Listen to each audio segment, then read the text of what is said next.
Hi friends, welcome to Chandana's vlog. ನಾನು ನಿಮ್ಗೆ ಇವತ್ತು ಟೇಸ್ಟಿಯಾಗಿ ಕಬಾಬ್ ಮಾಡೋ ರೆಸಿಪಿನ ಶೇರ್ ಮಾಡೋಕ್ಕೆ ಬಂದಿದ್ದೀನಿ. ಮೊದಲಿಗೆ ನಾನೀಗ ಏನೇನು ತೊಗೊಂಡಿದ್ದೀನಿ ಕಬಾಬ್ ಮಾಡೋಕ್ಕೆ ಅಂತ ತೋರಿಸ್ತಿದ್ದೀನಿ. ಒಂದು ಬಾಣಲಿಗೆ ನಾನು ಸ್ವಲ್ಪ ಚಿಲ್ಲಿ ಮತ್ತು ಶುಂಠಿ ಬೆಳ್ಳುಳ್ಳಿ ಪೇಸ್ಟ್ನ ಮಿಕ್ಸ್ ಮಾಡಿ ಹಾಕ್ಕೊಂಡಿದ್ದೀನಿ. ನೆಕ್ಸ್ಟ್ ಅದಕ್ಕೆ ನಾನು 2 ಪ್ಯಾಕೆಟ್ ಆಗುವಷ್ಟು ಕಬಾಬ್ ಪೌಡರ್ನ ಯೂಸ್ ಮಾಡ್ತಾಯಿದ್ದೀನಿ. ನೆಕ್ಸ್ಟ್ ಅದಕ್ಕೆ ನಾನು ಸ್ವಲ್ಪ ಚಿಟಿಕೆ ಅರಿಶಿನ ಹಾಕ್ತಾಯಿದ್ದೀನಿ.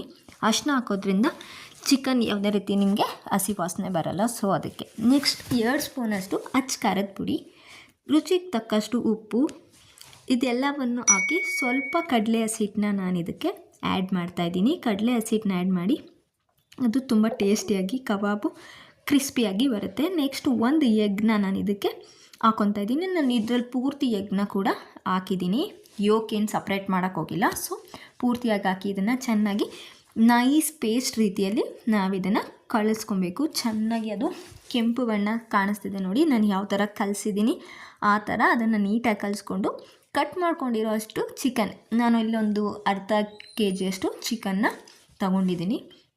ಅರ್ಧ ಚಿಕನ್ನ ಅದಕ್ಕೆ ಪೇಸ್ಟ್ ಒಳಗಡೆ ಹಾಕ್ಬಿಟ್ಟು ಚೆನ್ನಾಗಿ ಅದನ್ನು ನಾನು ಕಲಿಸ್ತಾ ಇದ್ದೀನಿ. ಕೈಯಲ್ಲೇ ಕಲಸಿ ಪರವಾಗಿಲ್ಲ, ಸ್ಪೂನಲ್ಲಿ ಕಲಿಸೋದ್ರಿಂದ ಅಷ್ಟು ನೀಟಾಗಿ ಹೋಗಲ್ಲ, ಸೊ ನಾನು ಕೈಯಲ್ಲೇ ಕಲಿಸಿದ್ದೀನಿ.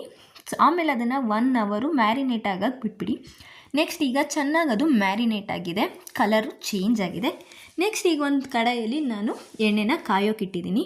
ಎಣ್ಣೆ ಕಾದಿದೆಯೋ ಇಲ್ವೋ ಅಂತ ಟೆಸ್ಟ್ ಮಾಡಿಕೊಂಡು ಒಂದು ಸ್ವಲ್ಪ ನೀವು ಅದಕ್ಕೆ ಏನಾದರೂ ಕಬಾಬ್ದು ಕಲಸಿರೋದು ಮಸಾಲೆನ ಹಾಕಿ ಟೆಸ್ಟ್ ಮಾಡಿ, ಅದಕ್ಕೆ ಗೊತ್ತಾಗುತ್ತೆ ನಿಮಗೆ ಹೇಗೆ ಮೇಲೆ ಬರುತ್ತದು.